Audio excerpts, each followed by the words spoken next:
ఒక పేద రైతు చాలా ఆశలతో ఒక అరుదైన బ్యాంబూ సీడ్ నాటాడు.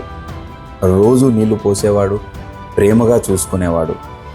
1 సంవత్సరం అయింది, అది మొలకెత్తలేదు. 2 ఏళ్ళు గడిచాయి, ఇంకా రిజల్ట్ లేదు. 3 ఏళ్ళు, 4 ఏళ్ళు అయినా కూడా నో ప్రోగ్రెషన్.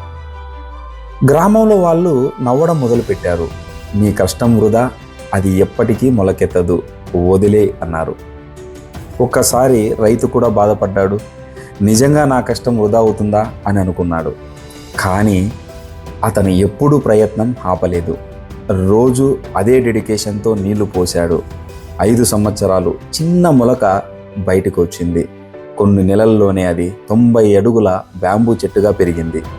అప్పుడు అర్థం చేసుకున్నాడు, ఇది ఈ 5 సంవత్సరాలు ఎవరికీ కనిపించలేదు, కానీ తెలియకుండానే రూట్స్ చాలా స్ట్రాంగ్గా బిల్డ్ అయిపోయాయని.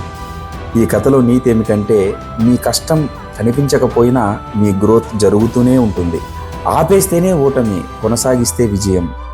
మీ సక్సెస్ ఆలస్యం అవుతుందేమో, కానీ ఖచ్చితంగా వస్తుంది. Thank you.